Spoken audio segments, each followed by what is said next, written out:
मौका दिया था। मौका देना बहुत जरूरी है, क्योंकि अगर इन लोगों को मौका नहीं दिया जाता तो इनकी असलियतें सामने नहीं आती। यहाँ के नुमाइंदे केजरीवाल जी का नाम लेके वोट मांगते हैं। आज भी मुस्लिम आवाम के बीच खड़े होकर कहते हैं कि केजरीवाल जी को दिल्ली में लाना है। विधानसभा में भी केजरीवाल जी आए, अब एमसीडी में भी केजरीवाल जी को लाना है। इन्हें शर्म नहीं आती।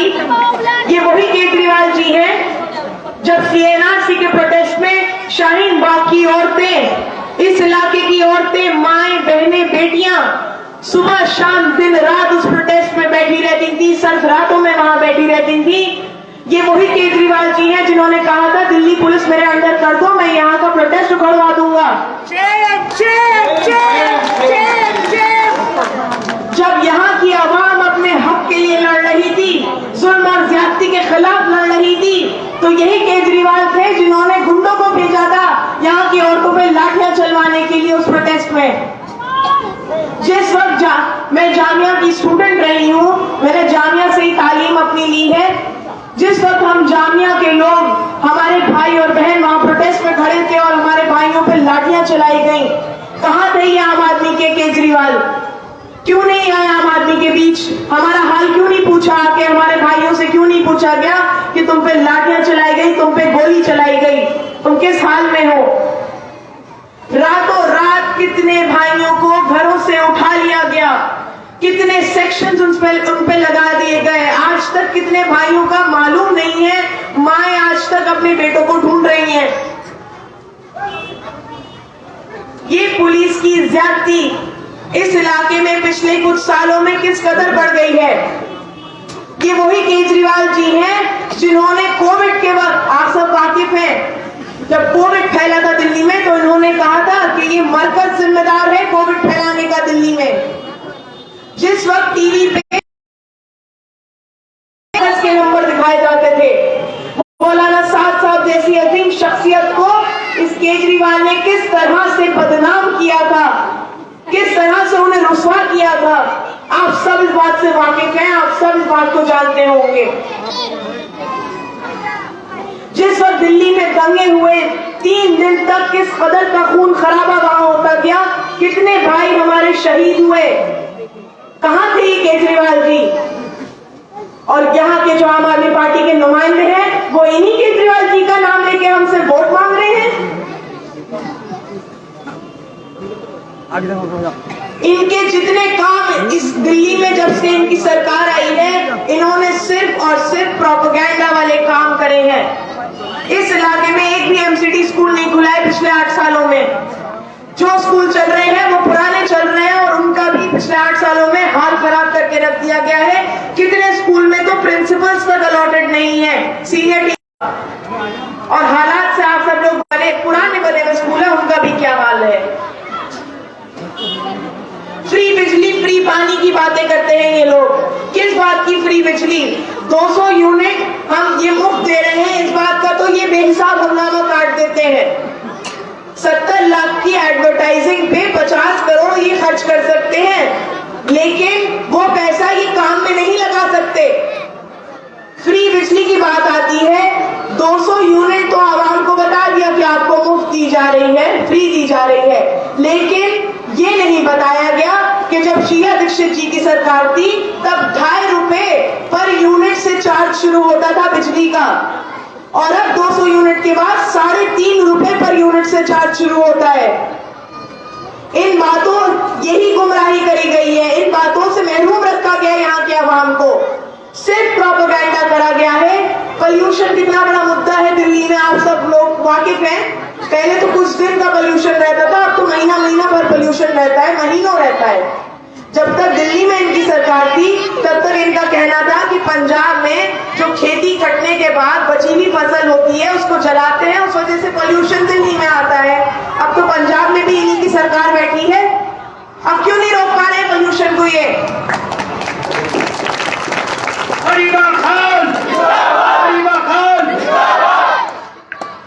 देखिए, जिसे काम करना होता है वो काम करता है, उसकी नीयत साफ होती है कि मुझे कौम की खिदमत करनी है, और जिसे काम नहीं करना होता वो ऐसे ही 100 बहाने बनाता है कि यूपी इरिगेशन की जमीन है, मेरे अंदर नहीं आती,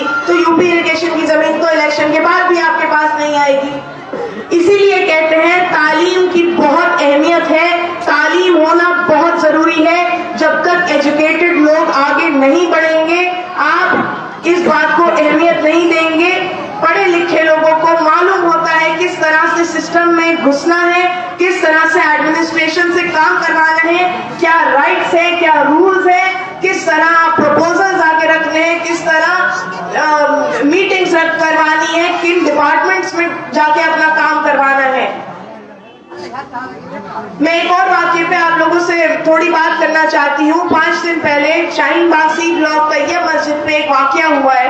आप सभी लोग वाकिफ हैं उस वाकये से कि किस तरह जुमे के खुतबे के बाद जुमे की नमाज, खुतबा और नमाज के बीच में हमारे जो आम आदमी पार्टी के एक्स काउंसलर साहब हैं, उन्होंने अपने एक कार्यकर्ता को वहां भेजा और उन्होंने मस्जिद के अंदर पैसे दिए, 50,000 रुपए पकड़ाए और ये कहा कि 50,000 और भिजवा रहे हैं, आप माइक पे अपील करिए कि झाड़ू को वोट दिया जाए।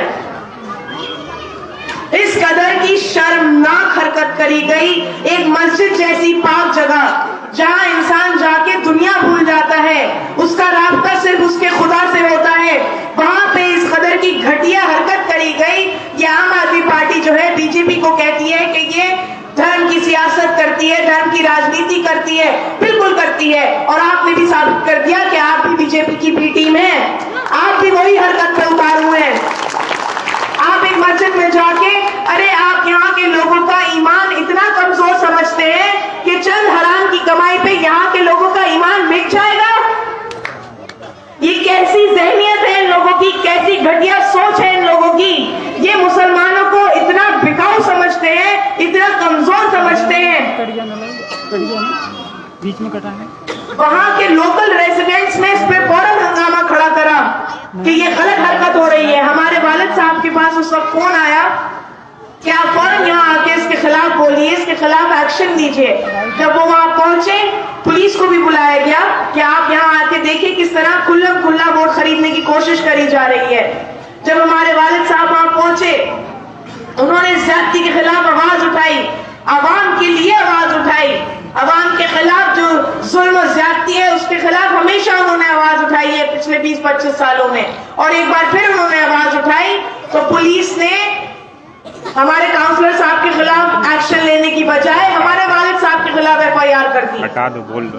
3 घंटे के अंदर FIR भी दर्ज हो गई और रात के 3 बजे के करीब उसी दिन 70 पुलिस वाले हमारे घर में घुसे और हमारे वालिद साहब को अरेस्ट करके ले गए। रात के 3 बजे हम घर में 4 लोग थे, 3 औरतें 1 आदमी।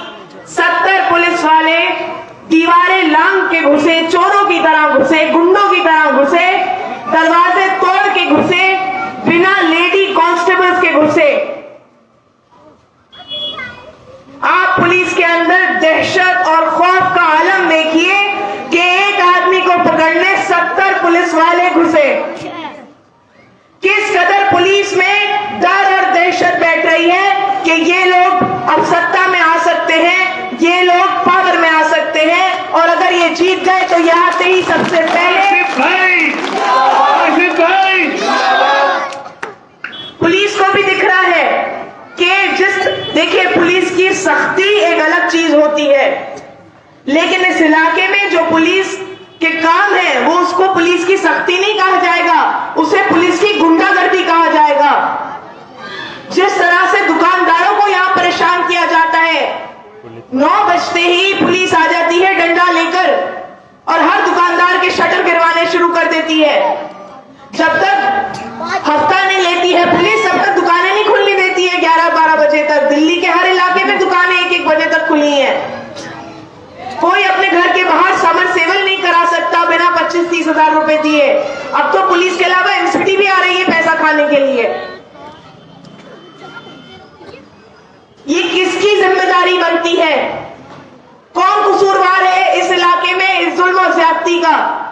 यहाँ के चुने हुए नुमाइंदे, ये उनकी जिम्मेदारी है कि वो यहाँ की आवाम के लिए खड़े हों, यहाँ के आवाम के खिलाफ एक जो ज्यादती और जुल्म हो रहा है उसके खिलाफ आवाज उठाएं। लेकिन जब यहाँ के नुमाइंदे पुलिस के साथ मिलेंगे, उनको पैसे खिलाएंगे और खुद भी पैसे खाएंगे और अपने जाती मफाद के लिए काम करेंगे, तो आप क्या उम्मीद रखते हैं कि वो आपके लिए क्या काम कराएंगे?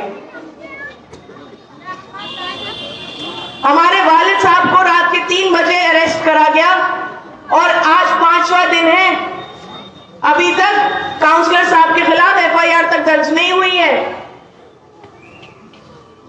यही साबित हो रहा है किस तरह मिली भगत है इनकी।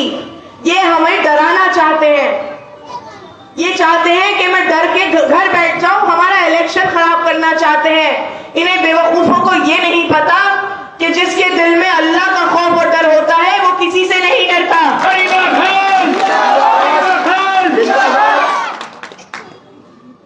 हम सिर्फ अल्लाह से डरते हैं और जो अल्लाह से डरता है वो किसी मखलूक से नहीं डरता।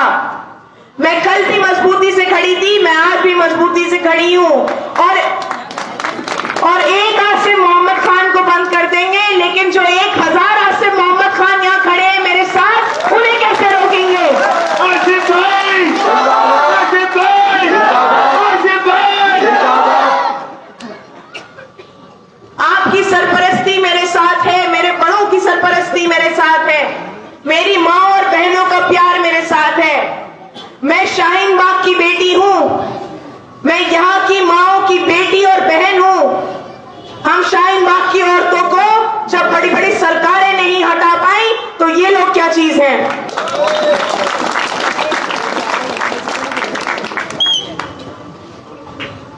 देखिए, आप सबसे मेरी दिली अपील है, बहुत बहुत दरखास्त है कि इस इलाके में देखिए अब एक जंग शुरू हो गई है जुल्म और ज्यादती के खिलाफ। अगर अभी भी आवाज नहीं उठाई तो अगले कुछ सालों में आप खुद सोच सकते हैं कि क्या हालात बन जाएंगे इस इलाके के, चाहे वो गंदगी के ढेर हो, चाहे वो पुलिस की ज्यादतियां हो। इसे रोकना बहुत जरूरी हो चुका है अब। शायद कुछ लोगों को ये सिर्फ एक MCD का काउंसलर का छोटा सा चुनाव लग रहा हो, लेकिन इस चुनाव की अहमियत को समझना बहुत जरूरी है। अगर अभी बदलाव नहीं आ पाया तो अगले 5 सालों में हम इन्हीं कूड़ों के ढेर के नीचे दब जाएंगे। एक जो ये धब्बा लग चुका है मुसलमानों के ऊपर कि मुसलमान तो गंदगी में ही रहना पसंद करता है, इस इलाके में लोग आने से मना कर देते हैं। बच्चों की वैनें इस इलाके में नहीं आती हैं, माओं को बाहर जाना पड़ता है वैनों से बच्चों को लेने, स्कूल वैन से।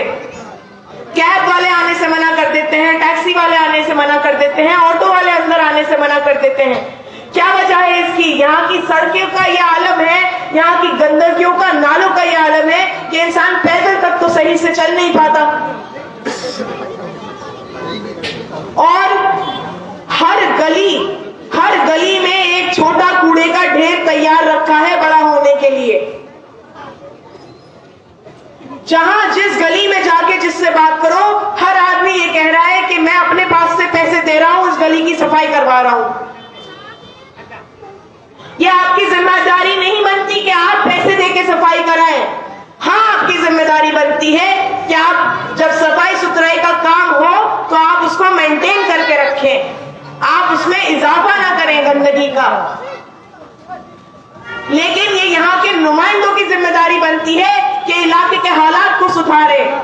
ये जो कूड़े के ढेर हैं इनको साफ करें, गलियों को साफ करें।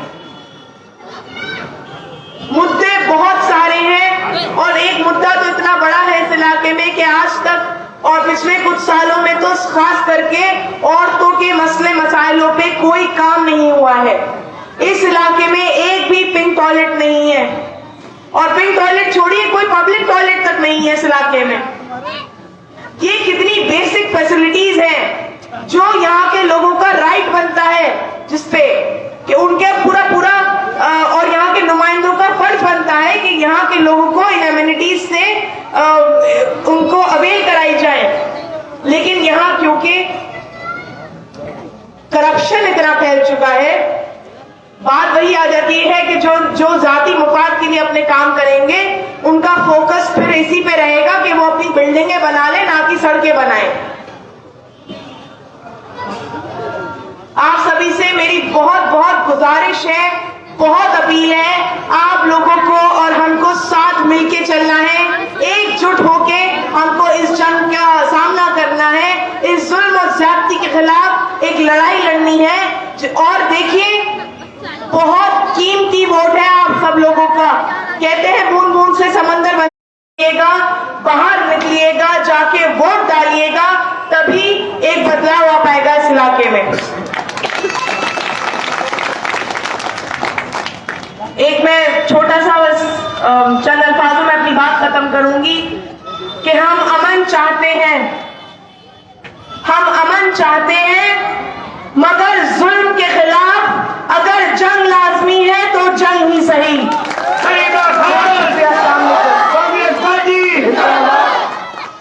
अभी आपकी बेटी, आपकी बच्ची जो